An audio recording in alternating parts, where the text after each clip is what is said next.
जय श्री राम भाइयों। और भाइयों कैसे हो भाई? अपना घर पे रहो, अपना ध्यान रखो। आने वाले समय के अंदर कोरोना के केसेस हो जाएंगे हमारे देश के अंदर 50 लाख से ऊपर। और सितंबर का महीना रहेगा बिल्कुल पीक पॉइंट के ऊपर। और देश के अंदर हमारे कोरोना से इफेक्टेड होने से मरने वालों की संख्या पहुंच गई है 60,000 से ऊपर। और दिल्ली के अंदर हर रोज़ मर रहे हैं 25 से 50 व्यक्ति हर रोज़। तो मेरा आपसे निवेदन है, कृपया करके सोशल डिस्टेंस का पालन करें, मास्क लगा के जाएं। बाहर से जो भी सामान लेकर आएँ उसको धो के इस्तेमाल करें। घर आके अपना हाथ मुंह वॉश कर लें। अपना और अपने परिवार का ध्यान रखें, क्योंकि मैंने पहले भी कहा था, आप और हम सब आम आदमी हैं कि हमारा इतना पैसा नहीं है कि हमारा इलाज नेताओं की तरह वेदांता हॉस्पिटल में या मैक्स हॉस्पिटल में हो जाएगा। और मैंने आपको पहले भी कहा था कि कोरोना से सिर्फ आम आदमी मरेगा, नेता कोई नहीं मरेगा देश के अंदर। दूसरा, जो भाई मेरे साथ नए ग्रुप में जुड़े हुए हैं उन भाइयों से मैं निवेदन करना चाहूँगा कि भाई मेरे द्वारा जो भी मैसेज, आलेख, वीडियो जो भी आप तक पहुंचती है, मैं नहीं कहता कि मेरे मैसेज को आप आगे पहुंचाओ, मगर मेरा आपका से ये कहना जरूर है कि कृपया करके जो भी मैसेज आप तक पहुंचे, ऑडियो के चाहे माध्यम से, चाहे लेख के माध्यम से, चाहे वीडियो के माध्यम से, कृपया करके अपनी भाषा में द्वारा, अपनी कलम के द्वारा लिख कर उनको आगे ज़्यादा से ज़्यादा आगे भेजें आप। और दूसरा, मैं आपको एक चीज़ बिल्कुल क्लियर कर दूँ कि हर एक नेता योगी जी नहीं है। सब नेता देश लूटने आए हुए हैं। कोई भी देश का एक ऐसा नेता नहीं है जो गरीब हो। कोई भी देश का ऐसा नेता नहीं है जिसके बच्चे सरकारी स्कूल में पढ़ते हों। कोई भी नेता ऐसा देश में नहीं है जिसके बच्चे सरकारी हॉस्पिटल में ट्रीटमेंट लेते हों। सब करोड़पति हैं, देश को लूट लूट के पैसा बनाया है। इसलिए मेरा तो आपसे भाईचारे के नाते यही निवेदन है कि भाई किसी पार्टी के गीत मत गाया करो। आगे आगे मैं आपको आगे और भी सच परोसूँगा, मगर कृपया करके भावना में मत बहें, किसी पार्टी के गीत मत गाएं। जब चुनाव होएंगे, 5 साल बाद चुनाव आते हैं, जिसके गीत गाने हो गा लेना। आज हम हिंदुत्व की मैटर को लेके हम सब भाई चाहे व्हाट्सएप पे चाहे सोशल मीडिया इकट्ठे होते हैं, तो मेरा सबसे बार बार यही निवेदन होता है कि भाई अपनी जाति, अपनी राजनीतिक विचारधारा को अपने हिंदुत्व के मुद्दे से साथ मत मिलाएं और केवल हिंदू बनकर बात करें, हिंदू को अपने साथ जोड़ने का प्रयास करें।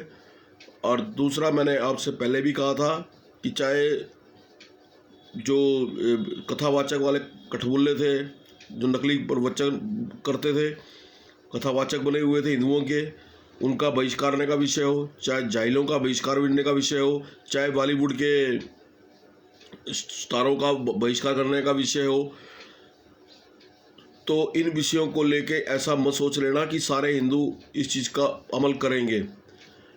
आज भी हमारे हिंदुस्तान के अंदर बहुत से हिंदू, जो मैं तो कहूँगा हराम के जो बीज हैं, वो इन चीज़ को फॉलो नहीं करेंगे। आज भी बहुत से हिंदू, आप देख लो, हिंदू मुस्लिम भाईचारा भी करेंगे। अगर आपको झूठ लगता हो तो जब फिल्में हीरोओं की नहीं लगेंगी तो जाकर पिक्चर वालों के बाहर जाकर देख लेना। बहुत से हिंदू जो हराम के बीज हैं वो उनकी फिल्में देख रहे होंगे। तो इसलिए ये मत सोचे चलो कि सारे हिंदू एक हो जाए। सारा हिंदू कभी ना एक हुआ है, ना कभी होगा। अगर एक ही हुआ होता तो हमारे देश के अंदर विभाजन नहीं हुआ होता। अगर सारे देश के हिंदू एक हुए होते तो हमारा देश गुलामों का, मूलों का गुलाम नहीं बना होता। हमारे देश के अंदर सारे हिंदू एक हुए होते तो कश्मीर के अंदर 5 लाख हिंदुओं को निकाला नहीं गया होता। मगर जो बीत गया सो बीत गया। आने वाले समय के अंदर सजग रहें, जागरूक रहें। और मेरा सबसे आपसे, मेरी किसी से भाई ना कोई दुश्मनी है, ना किसी से मेरा कोई भाईचारा है, मगर एक हिंदुत्व के नाते मैं आपको भाइयों के नाते एक मैसेज देना चाहता हूँ। और सच बताना मेरा कर्तव्य है, उस पर अमल करना आपके ऊपर निर्भर करता है। मेरा आपसे बार बार निवेदन है, जो पहले भाई ग्रुप जुड़े हुए थे मैं उनको भी बार बार कहता था कि भाई चाहे आप सोशल मीडिया पे हज़ारों अपने मित्र बना लो, चाहे व्हाट्सएप पे आप 50 ग्रुप आपके साथ जुड़ जाओ, मगर काम आपके दुख सुख के अंदर सिर्फ वही आएंगे जो आपके मोहल्ले के हैं। तो मेरा आपसे निवेदन है, जिस क्षेत्र, जिस मोहल्ले, जिस पॉकेट इलाके में आप रहते हो, अपने साथ अपने 10-20 भाइयों को जोड़ो। समय के साथ साथ एक दूसरे मोहल्ले के साथ कनेक्ट करते जाओ। समय के साथ साथ वो ग्रुप बड़ा होता जाएगा और सुख दुख में आपके काम आएगा। बाहर का कोई भी संगठन, हिंदू संगठन कोई आपके काम नहीं आएगा। मैंने कल भी वीडियो के माध्यम से कहा था और एक कटु सत्य है। मैं रोहिणी क्षेत्र का निवासी हूँ। हमारे क्षेत्र में मस्जिद का निर्माण किया गया। इस विषय को ले, जबकि हिंदू बहुल एरिया है, उस विषय को लेके हमने चाहे बजरंग दल हो, चाहे विश्व परिषद हो, RSS हो, BJP हो, जितने भी हिंदू संगठन थे, हमने सबको मैसेज किया, फ़ोन किया, कोई एक हमारी मदद करने नहीं आया। अभी कुछ टाइम पहले दिल्ली के अंदर दंगे हुए थे, 3 दिन तक हिंदुओं को मारते रहे लोग, उनकी दुकानों को नुकसान पहुँचाया, आग लगाई, मगर ना कोई हमारा प्रशासन हमारी सुनने आया, ना हमारे लिए कोई सरकार आई। तो सब राजनीति करते हैं भाई, इनको किसी से मतलब नहीं है। मैंने आपको आज भी एक आलेख के माध्यम से बताया था कि जनसंख्या के कानून के विषय को लेके अश्विनी उपाध्याय ने एक रिट लगाई थी जनवरी के अंदर। उसके बावजूद भी 3 रिमाइंडर सुप्रीम कोर्ट ने देने के बावजूद सेंट्रल गवर्नमेंट को जुलाई तक सुप्रीम कोर्ट ने एक भी हलफनामा अपना पेश नहीं किया, एक भी जवाब नहीं दिया। जुलाई के बाद में आखिर 14 अगस्त को हियरिंग थी। 14 अगस्त की हियरिंग के अंदर सुप्रीम कोर्ट ने सरकार को मैटर भेजा है कि 1 महीने के अंदर अंदर अपना जवाब दो, वरना ये 1 साइडेड केस मान लिया जाएगा और जनसंख्या के ऊपर कानून बनाने का ऑर्डर कर दिया जाएगा। अब सरकार अपना मजबूरी कह लो, फंसे में कह लो कि अपना वो हलफनामा देगी। उसके बाद में 1-2 हायरिंग के अंदर अगले इस महीने में और अगले महीने में एक आधी हायरिंग होगी। होने के बाद में इसके ऊपर फैसला आ जाएगा। सुप्रीम कोर्ट कह देगा सेंट्रल गवर्नमेंट को कि जनसंख्या कानून बनाओ। मगर अब क्या हुआ, जो बीजेपी का फॉलोअर है, जिसने बीजेपी का चश्मा लगा रखा है, वो कहेगा मेरी बीजेपी सरकार कर रही है, मेरी बीजेपी सरकार करवा रही है। कांग्रेस वाला बोलेगा हम तो पहले से ही बोलते आ रहे थे। आम आदमी पार्टी बोलेगा हमें क्या दिक्कत है, करो, अच्छी बात है, देश में होना चाहिए। सब वाहवाही लूटने आ जाएंगे। सच्चाई ये है कि ये फंसे का काम है और सुप्रीम कोर्ट के ऑर्डर के द्वारा ये काम किया जा रहा है।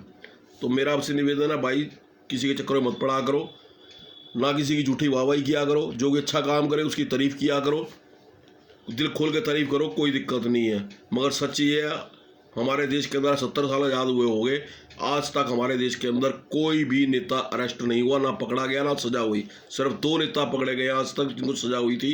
एक नेता था लालू प्रसाद यादव, जो आज भी जेल में सड़ रहा है। भगवान ना करे कल को बिहार में उसका वर्चस्व बन जाएगा, वो भी बाहर आ जाएगा। दूसरा था चौटाला, उसका वर्चस्व बन गया, हरियाणा में उसकी सरकार बन गई, वो बाहर आ गया।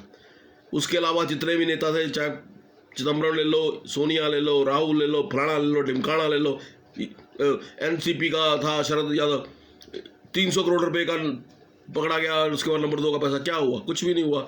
अशोक चौहान, सीबीआई ने इंक्वायरी करी, क्या है, वो आज भी मिनिस्टर बन के बैठा हुआ है। तो मैंने आपको पहले भी एक बार ये भी कहा था कि सुशांत के मैटर को लेकर ज़्यादा भावुक मत हो। ये कोई सुशांत के लिए भावना नहीं है जो सीबीआई आई है, ये मेन मुद्दा है बीजेपी का। और एक तो बिहार में चुनाव है, उसको भावनाओं को लेना हमने। दूसरा ये है कि बीजेपी और शिवसेना की कंट्रोवर्सी आपको पता ही है कि उन्होंने हमारे साथ गलत किया और उन्होंने दूसरी सरकार पार्टी से मिलकर सरकार बना ली। उसको नीचा दिखाना है, उसको एक्सपोज करना है।